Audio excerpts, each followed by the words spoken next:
Moi boas tardes.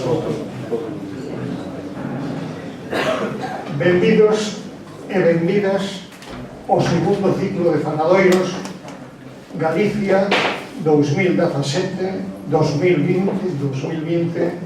presente e futuros.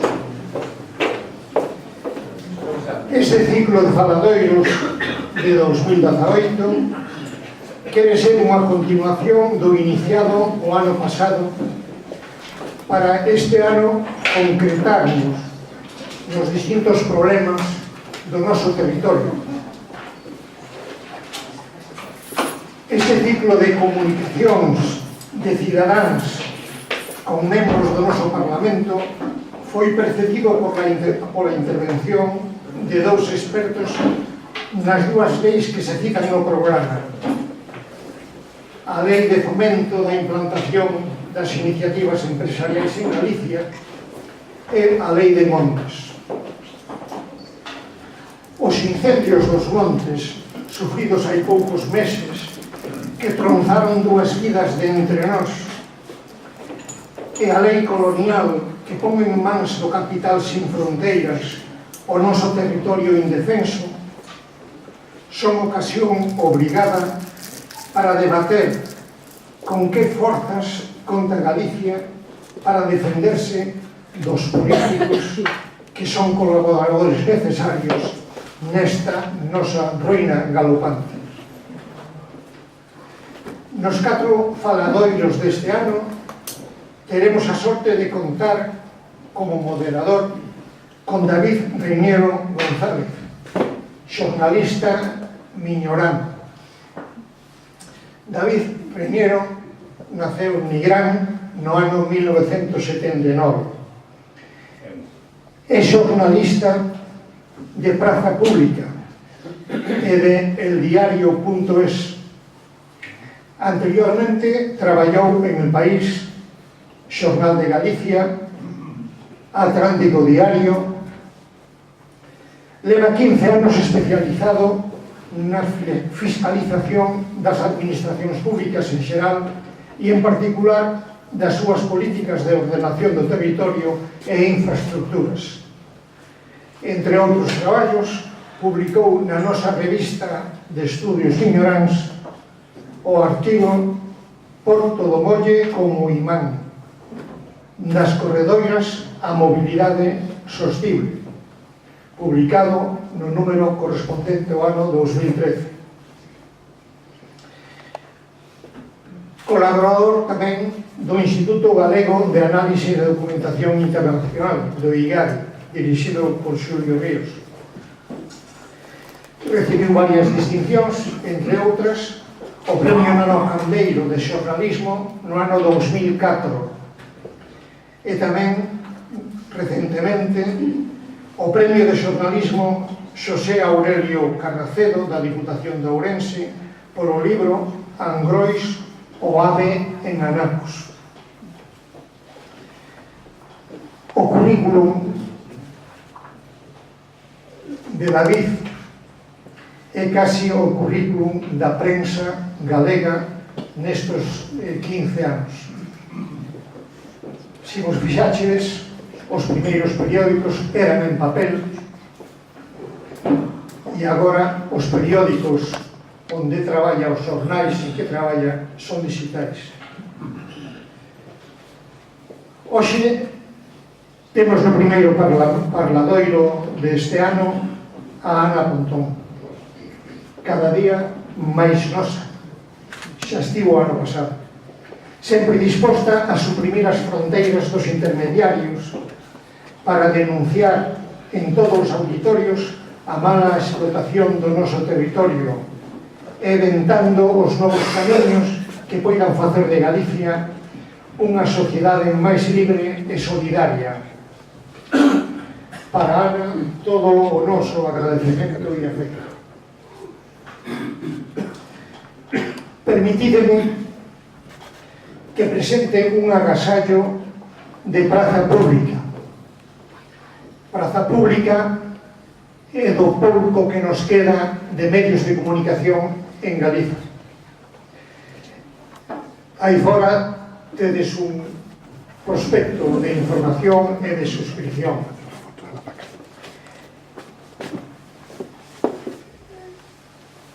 Ides ter todos un agasallo de praza pública que podedes recoller na rede. Hai un libro de 160 páxinas titulado A Europa que sobrevivirá ao Brexit, donde medio cento de persoas de Galicia e de Portugal reflexionan sobre o futuro de Europa. Entre elas están, por curiosidade, todas as que van a participar neste ciclo. Está David, Ana, Luís Villares e Xaquín Fernández Leiceaga. O traballo de Ana nese libro leva por título Queremos outra Europa e afirma: deixémonos de ambivalencias. A Unión Europea naceu como un mercado e nunca quixo ser outra cousa. Careceu e carece de proxecto social e democrático. E remata desde Galiza como nacionalistas, como internacionalistas, dixemos sí a Europa dos povos, a Europa das persoas que aínda está por construir. Que teñamos todas e todos unha boa hora de comunicación en directo con Ana Belén Pontón Mondelo, voceira do BNG no Parlamento de Galicia.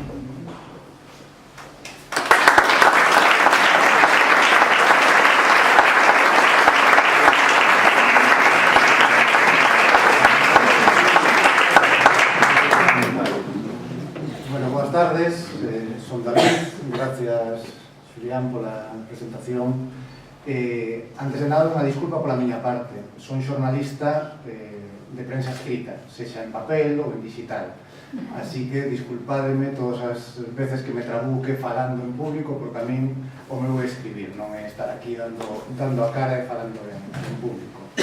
O importante aquí hoxe é Ana Pontón, preséntola, como se fixera falta presentada, e a idea é, polo que me transmitiron os amigos do IEM, que comece con unha pequena introducción ela do tema, o que teña ben comunicarnos, e logo ir intercambiando preguntas e respostas sobre as cuestións que venimos a falar hoxe, intentando que sexa o máis informativo e divulgativo posible, e formularei a seu, iremos conversando, e logo ao final abriremos un turno de preguntas.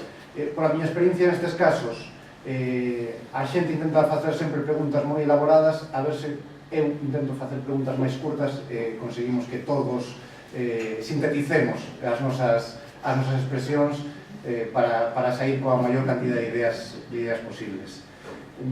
Ana Pontón Mondelo naceu en Sarria, sarriana orgullosa. Exactamente dentro de 12 días cumpre 2 anos desde que foi elixida portavoz nacional do BNG. Empezou a traballar nas súas xuventudes con 16 anos, viu o currículum oficial. É licenciada en Ciencias Políticas, entrou no Parlamento de Galicia en 2004 e, ademais de ser agora portavoz parlamentaria, en etapas anteriores no Parlamento levou cuestións de ordenación do territorio e medio ambiente. Así que, aínda que agora teña que ter unha visión máis xeral de todos os temas, estes os que vamos a falar hoxe, dedicou en algún momento da súa carreira política unha atención especial. Así que, nada, empezamos. Boas tardes. Ti mesma.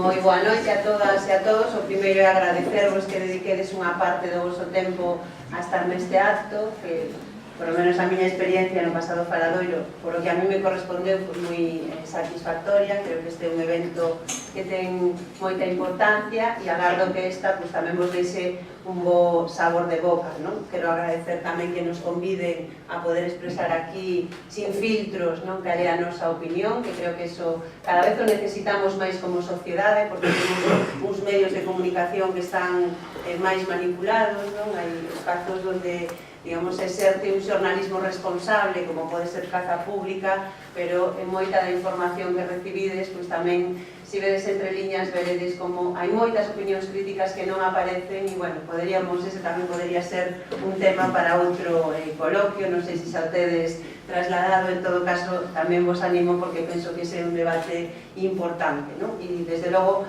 creo que acertastes coa escolla da persoa que se dirixe este faladoiro, porque David é unha persoa moi tímida, ou a miña sensación, que ten un certo grado de timidez, pero é, sin embargo, un desos xornalistas que fai as preguntas incómodas. A veces tamén me tece tamén alguna pregunta incómoda, pero ese é o xornalismo que merece a pena, e, por tanto, estou segura de que hoxe este vai ser un coloquio, por lo menos moi interesante, no que se refire ao plantexamento que ten David do mesmo. Aquí invítasenos a falar dun tema que inevitablemente nos toca sobre unha reflexión máis global, e é que modelo de desenvolvemento queremos para o noso país, e entendo que isto é moi importante porque estamos falando nun momento en que hai unha crise económica, en que Galiza saiu moi tocada de todos os procesos que se deron nestes últimos anos. Nos arrastramos varias crises, arrastramos a crise do que significou a entrada na Unión Europea, pero despois nesta gran recesión o certo é que Galiza xa é tocada, e vemos como o noso país ten síntomas moi preocupantes, desde o punto de vista social, desde o punto de vista económico, desde o punto de vista demográfico. E, efectivamente, no medio deste debate aparecen iniciativas como esa lei de iniciativas empresariais, que nos preferimos chamarlle lei de depredación, que é un gran engano a esta sociedade. E por que digo que é un gran engano? Porque, aproveitándose dun debate e dunha preocupación que existe na sociedade, que efectivamente todos e todas compartimos, por a falta de emprego, por ver como se deslocalizan empresas, por ver como sigue existindo un problema moi grave coa emigración juvenil, se nos presenta esta lei como unha carcasa que vai a ser unha solución máxica, que vai a traer investimentos e que vai a solucionar os problemas de desenvolvemento no país. E realmente esa é un envoltorio falso que crea o Partido Popular, porque en realidade detrás desta lei de iniciativas empresariais o que está é un modelo de expoliación do noso territorio que deixa unha pegada moi forte e que, lonxe de significar un elemento de desenvolvemento no noso país, nos creemos que volve ao modelo que está causando precisamente o problema, digamos, de infradesenvolvemento de Galiza. E quizáis, se poñemos o foco sobre ese outro aspecto que é o monte, veremos aí un exemplo moi claro. Nós vivimos nun país que sempre decimos, e eu digo ademais porque eu creo, que é un país que ten un potencial enorme. Non somos un país que ten unha riqueza moi grande. E un dos elementos, digamos, da riqueza que podría ter Galiza é o monte. O monte podería estar generando ingresos moi importantes no noso país, un desenvolvemento dunha industria transformadora que generara emprego, e dunha industria de innovación vinculada coa transformación da madeira. Sin embargo, cal é a realidade que temos hoxe no noso monte? Que o monte, excepto algunhas excepcións, que evidentemente temos modelos de xestión do monte que son, digamos, un guieiro por onde poderíamos camiñar, pero o certo é que hoxe o que temos no noso país é un modelo de xestión do monte onde o que era unha riqueza non o convertiron nun problema. Porque hoxe o monte, realmente, na situación na que está, creo que podemos decir que o principal problema ambiental que ten o noso país, por a extensión que ten, polo grave do deterioro que se está producindo del, e tamén por as consecuencias que está xerando. Comentabas aquí ao principio o que pasou cos incendios, e nós estamos nunha zona que sufristedes moito o que significaron esos incendios. E, efectivamente, esos incendios non son froito de algo casual. Non, é o resultado de unha política que se lle impuxo a este país e dun modelo que, ademais, fracasou, porque fracasou no económico, fracasou no ambiental, fracasou tamén desde o punto de vista social. E o que necesitamos é que realmente haxa políticas adaptadas ao noso país. Claro, non pode ser que nos produzamos, ou a veces se nos di que como producimos o 50% da madeira do Estado, isto é jauja. Pero, fixademos, nos producimos o 50% da madeira do Estado e, sin embargo, estamos importando madeira de calidade. E estamos importando a maior parte dos mobles, do mobiliario que temos nas nosas casas, non é fabricado neste país e tampouco estamos exportando, estamos fabricando moi pouco, non? E mesmo empresas que parecía que tiñan unha potencia importante, como para no seu momento Maderas Iglesias, pois está aquí nesta zona, mesmo con un risco de peche que non só significa perder emprego, tamén significa perder empresas que realmente estaban introducindo transformación da madeira e da que estaban importando a unha base, digamos, do que estaban producindo. Entón, nos o que temos é que dar un debate a respecto de que este modelo non sirve e que o debate do monte é un debate de país, é un debate de profundidade, pero que o que se require é que haxa vontade política por cambiar ese modelo que é un modelo fracasado. Temos que ter unha concepción multifuncional do monte, o monte non só está para masas de monocultivo de eucalipto, de piñeiro, que acaban creando un problema ambiental e que ademais agora estamos vendo que mesmo hai unha sobreproducción, que teñen medo a que haxa unha caída de precios e, por tanto, ese modelo nin a medio prazo vai ser rendível para moitas das persoas que creen que teñen aí unha garantía de futuro, unha inversión de futuro, e necesitamos, por lo tanto, cambiar ese modelo e poñer en marcha novos instrumentos que permitan que no monte pagamos as mismas políticas de ordenación que estamos facendo nas nosas vilas ou nas nosas cidades. Todos e todas, e con isto casi se remato para non extenderme demasiado nesta primeira intervención, todos e todas entendemos como normal planificar o espacio urbano. Parecenos lóxico que nesos espacios haxan as normas de onde podes construir, onde non podes construir, onde ten que haber equipamento social. E, sin embargo, aquí aceptouse como lóxico que o monte, valga a redundancia, estea monte e que non haxa ningún tipo de políticas de ordenación. E iso estamos vendo que ora se volve contra nós. Volvese contra nós porque temos un grave problema cos incendios, porque estamos gastando cada ano, todos e todas nós, para que empresas como Ence contaminen o noso país máis de 100 millóns de euros en extinción, e porque estamos vendo que isto se volve nun problema de orde público e un problema ambiental e social, por lo tanto, de primeira, digamos, de primeira magnitude. E nós tamén creemos que nese sentido mellor hai que explorar fórmulas, porque está claro que todo o que levamos feito, cousas que se intentaron facer eran positivas, pero faltou tempo para poder facelos, porque sí que creo que o BNG no ámbito de medio rural e da política de montes intentou sentar as bases dun cambio de modelo forestal, pero tamén é certo que noutras cousas o mellor non nos deu tempo a deseñar todos os instrumentos para poder intervir neste ámbito. Entón, nos ahora, por exemplo, estamos lanzando unha proposta, que é unha proposta novedosa, que significa poñer en marcha un plan de ordenación do monte, de defensa dos incendios forestais, que sexa un instrumento de ordenación do territorio,